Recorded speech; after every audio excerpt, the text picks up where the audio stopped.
اعوذ باللہ من الشیطان الرجیم بسم اللہ الرحمن الرحیم فإن طلقها فلا تحل له من بعد حتى تنكح زوجا غيره فإن طلقها فلا جناح عليهما أن يتراجعا إن ظنا أن يقيما حدود الله وتلك حدود الله يبينها لقوم يعلمون۔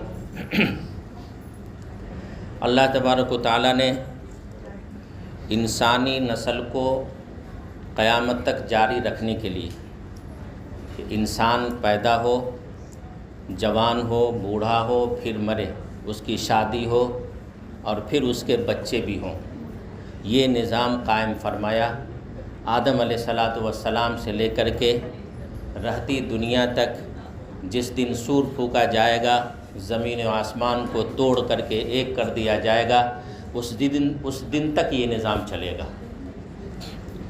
اب ایک بڑا اہم رشتہ ہوتا ہے میاں اور بیوی کا، شوہر کا اور بیوی کا، یہ ایک بڑا اہم رشتہ ہوتا ہے، اور زندگی سب سے زیادہ انہی دونوں کی ساتھ گزرتی ہے۔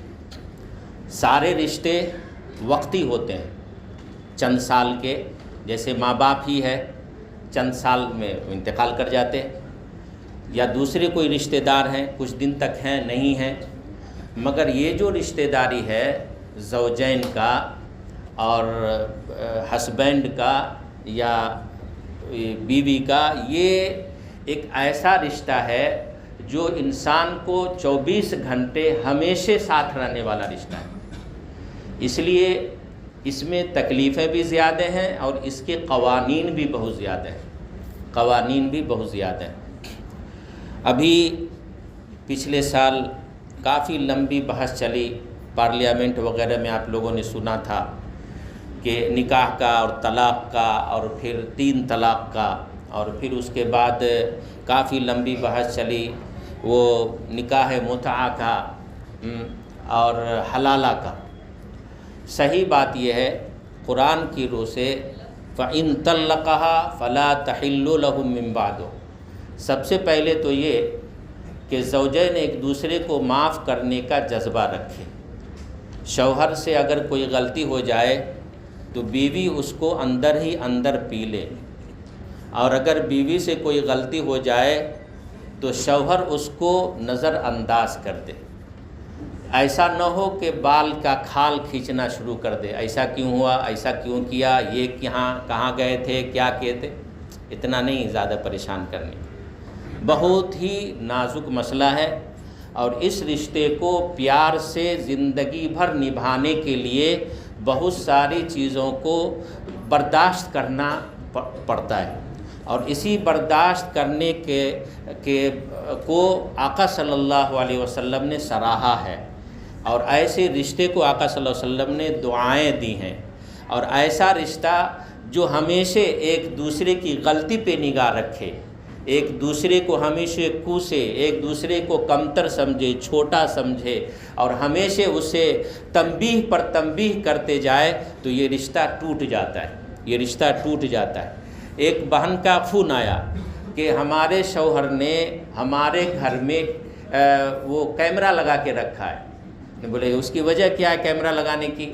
ہم نے ان سے پوچھا تو بولے کہ ان کو ہمارے اوپر شک ہوتا ہے۔ ارے پاگل کہیں گے تو گھر میں کیمرہ لگانے سے شک دور ہو جائے گا؟ یہ شک جو ہے انسان کے گھروں کو آج برباد کر دیا۔ شوہر بیوی کے اوپر شک کر رہا ہے، بیوی شوہر کے اوپر شک کر رہی ہے۔ یہ شک کی بیماری اصل شیطان والی بیماری ہے، یہ شیطانی وسوسہ ہے۔ اللہ کے رسول صلی اللہ علیہ وسلم کے مطابق انسان کوئی بھی گناہ کرے شیطان کو شاباشی نہیں دی جاتی ہے۔ شیطان کا بھی ایک لیڈر ہے، بہت بڑا لیڈر ہے، اور اس کے نیچے ایک لیڈر کے نیچے ہزاروں شیطان کام کرتا ہے۔ تو اس شیطان کو وہ جو لیڈر ہوتا ہے اس کو ایوارڈ نہیں دیتا ہے، مگر جب 2 زوجین میں آپس میں میاں بیوی میں اگر جھگڑے کرا دیتا ہے، اور وہ جا کے کہتا ہے کہ آج فلاں گھر میں ہم نے پھوٹ ڈال دیا، فلاں شوہر کو بیوی سے اور بیوی کو شوہر سے ہم نے جدا کر دیا، دونوں کو بدظن کر دیا، دونوں کے دل کو غصے سے بھر دیا، اور دونوں ایک دوسرے سے بات چیت بند کیے ہوئے ہیں کئی دنوں سے، تو اب کہتا کیا تو ایسا آدمی ہے جسے ایوارڈ دیا جائے، تو ہی بہت بڑا کام کرنے والا ہے۔ نماز کا قضا کرانے والا ایوارڈ نہیں پائے گا، روزہ توڑوانے والا ایوارڈ نہیں پائے گا، دوسرا بڑا سے بڑا گناہ کرانے والا اس کو ایوارڈ نہیں ملتا ہے، مگر میاں بیوی میں اگر جھگڑا کرا دیا تو وہ شیطان ایوارڈ پاتا ہے اپنے بڑوں سے، اپنے لیڈر سے۔ یہ بڑا نازک مسئلہ ہے اور آدمی کو سمجھنا چاہیے۔ تو یہ شک شبہ اگر کسی شوہر کو دیکھیے اللہ کا قانون کیا ہے، اگر شوہر کو بیوی سے اور بیوی کو شوہر سے اگر شک شبہ ہو گیا تو اب یہ شک شبہ کا کیا ہوگا؟ جب تک اپنی آنکھ سے نہ دیکھ لے، جب تک اپنی آنکھ سے نہ دیکھ لے تب تک منہ پہ نہ لاوے۔ منہ پہ لانا ہی بہت بڑا جرم ہے۔ مثال کے طور پر عام آدمی اگر کسی نے کسی کے اوپر تہمت لگایا، کسی عورت کے اوپر تہمت لگایا عام آدمی نے، تو اب وہ تہمت لگانے والے کے اوپر اللہ کا قانون یہ ہے کہ 4 گواہ بھی تم کو دکھانے پڑیں گے، 4 گواہ دکھانے پڑیں گے کہ ہم نے جو دیکھا ہے اس کو برائی کرتے ہوئے، اس کو فلاں فلاں صاحب نے بھی دیکھا ہے۔ اگر وہ اکیلے دیکھا ہے، سمجھیے اس کو، اگر اس اکیلے دیکھا ہے 4 گواہ نہیں لایا تو اب اکیلے دیکھنے کا اعتبار نہیں ہوگا، اور اس آدمی کو اللہ کے ضابطے کے مطابق 80 کوڑے لگائے جائیں گے، 80 کوڑے لگائے جائیں گے۔ وہ سچ ہوگا، ہو سکتا ہے کہ دیکھنے والے نے برائی کرنے والے کو برائی کو دیکھا اپنی آنکھوں سے اور وہ کہہ رہا ہے کہ میں نے دیکھا، مگر تم نے دیکھا تو تم اسی کو اکیلے سمجھا لیتے، جگہ بجگہ اس کی عزت کو، مسلمانوں کی عزت کو اچھال کیوں رہے ہو، اس کو رسوا کیوں کر رہے ہو؟ غلطی ہو گئی، مگر تم کو کیا شیطان پڑ گئے پیچھے کہ تم اس کی گناہوں کو اچھال لو، اس لیے تم کو 80 کوڑے لگیں گے، 80 کوڑے لگیں گے۔ اگر بیوی نے شوہر کے اوپر اور شوہر نے بیوی کے اوپر الزام لگایا کہ تم نے فلاں کے ساتھ ہمارے علاوہ بھی دوسرا تعلق قائم کیے ہوئی ہے یا کیے ہوا ہے، تو اب شوہر قسم کھائے گا 4 دفعہ، شوہر قسم کھائے گا، دونوں گھر کے لوگ جمع ہوں گے اور وہاں پر شوہر قسم کھائے گا کہ یا اللہ میں اپنی بات میں سچا ہوں، یا اللہ میں اپنی بات میں سچا ہوں، 4 دفعہ کہے گا، 5ویں دفعہ کہے گا اگر میں جھوٹا ہوں تو یا اللہ میرے اوپر تیری لعنت ہے، میرے اوپر تیری لعنت ہے۔ سب آیتوں کا ترجمہ بتا رہا ہوں، صرف ترجمہ ہی بتا رہا ہوں، جو بھی بول رہا ہوں یہ سب آیتوں کا ترجمہ ہے۔ اور اگر بیوی نے شوہر کے اوپر الزام لگایا تو بیوی قسم کھائے گی، دونوں گھر کے رؤسا بیٹھیں گے، ذمہ دار بیٹھیں گے اور وہاں پر بیوی قسم کھائیں گی کہ یا اللہ میں جو بول رہی ہوں میں اپنی بات میں سچ ہوں، میں اپنی بات میں سچ ہوں، میں جو بول رہی ہوں، جو الزام اس کے اوپر لگا رہی ہوں میں اپنی بات میں سچ ہوں، اور اگر میں جھوٹی ہوں تو میرے اوپر تیری لعنت ہو۔ اور جو اس طرح کا جھوٹا قسم کھائے گی یا کھائے گا وہ فوراً اسی دن سے یا اسی چند دنوں کے بعد سے بربادی اس کی شروع ہو جاتی ہے، بربادی اس کی شروع ہو جاتی ہے۔ اس لیے برداشت کرنا سیکھنا چاہیے۔ مسلمانوں کا بہت بڑا معاشرہ اور بہت سارے گھر اس میں برباد ہو گئے، خاص کے بمبے میں تو بہت زیادہ واقعات اس کے ہیں۔ سب کو شک کی بیماری دھرے ہوا ہے، بڑا بڑا شکی آدمی، سب وہ اس کے اوپر شک کر رہی ہے، وہ اس کے اوپر شک کر رہا ہے، شوہر بیوی کے اوپر، بیوی شوہر کے اوپر۔ یہ شک و شبہات کو ختم کر دینا چاہیے۔ بہت آسان نہیں ہے کہ اپنے شوہر کو چھوڑ کر کے کوئی کہیں چلے جائے کسی دوسرے کے پاس، اور کوئی شوہر کے لیے بھی یہ آسان نہیں ہے کہ بھی کسی دوسرے کے پاس چلا جائے محبت کرنے کے لیے۔ اللہ ہم سب کی حفاظت فرمائے۔ تو بات چلی تھی طلاق کی۔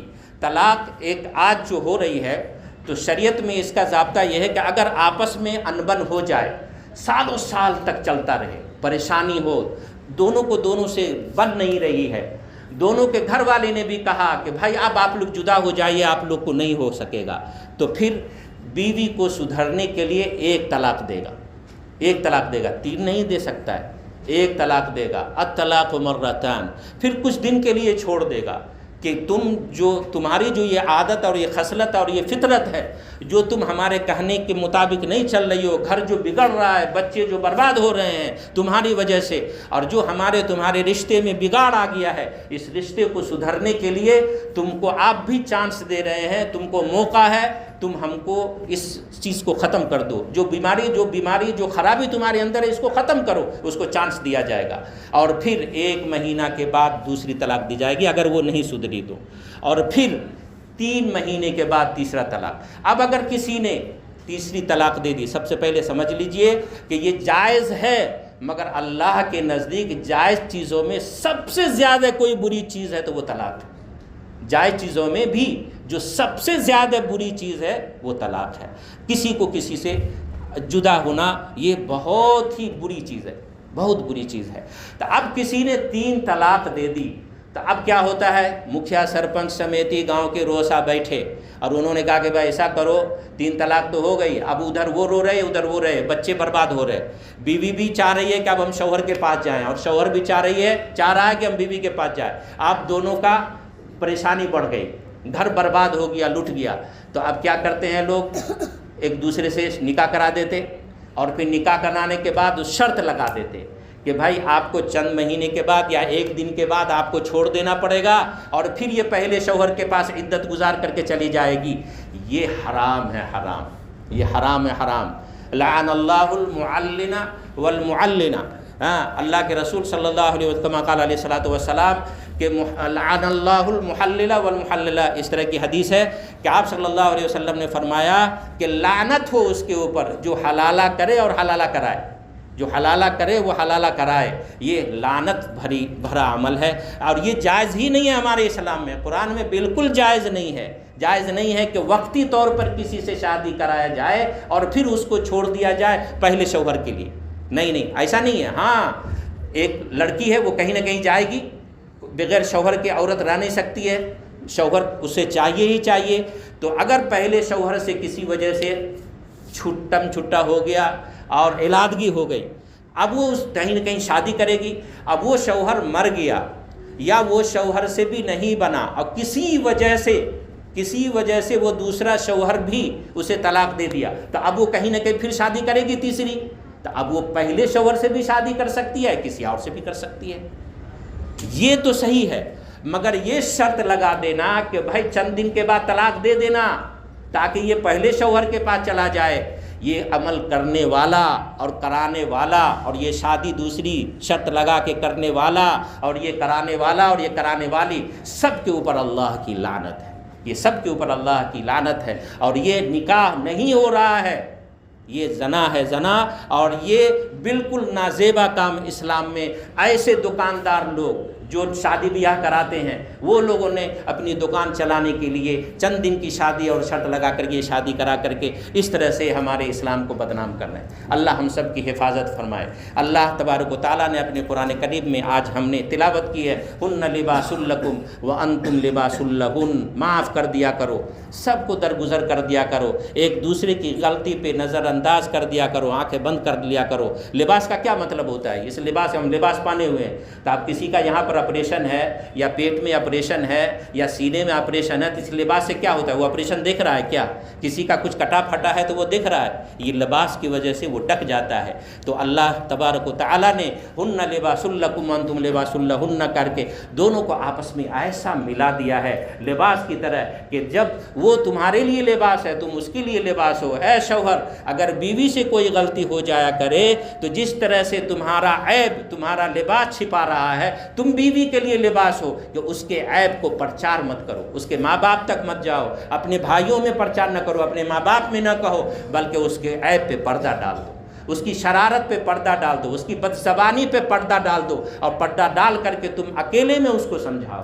تم ادھر ادھر مت بولتے پھرو. جس طرح سے انسان اپنے بدن کا عیب چھپاتا ہے اپنے کپڑے کے ذریعے سے، کسی کے سامنے ظاہر نہیں کرتا ہے، اسی طرح وہ بیوی کا بھی عیب کسی کے سامنے ظاہر نہ کرے. اور اگر شوہر کے اندر کسی طرح کی بیماری ہے، بد اخلاقی ہے یا نازیبا کوئی حرکت وہ کر رہا ہے، تو بیوی کو بھی چاہیے کہ شوہر کو اکیلے میں سمجھائے، ماں کو نہ کہے، اپنی بہن کو نہ کہے، اپنے سسر کو نہ کہے، اپنی ساس کو نہ کہے، اپنی خالہ کو نہ کہے، موسی کو نہ کہے. یہاں جتنی بھی رشتہ دار ہے ادھر ادھر بولتے پھرے، اس سے کیا ہوتا ہے؟ معاشرہ برباد ہو جاتا ہے اور ایک دوسرے کے دل میں دوسروں کے لیے نفرت آ جاتی ہے. اللہ ہمارے معاشرے کی اصلاح فرمائے، اللہ ہمارے معاشرے کو پاکیزہ بنائے، اور جو گھر جہاں جہاں بھی بدزنی کا شکار ہے اللہ تعالیٰ سبوں کی اصلاح فرمائے. آمین. وآخر الدعوات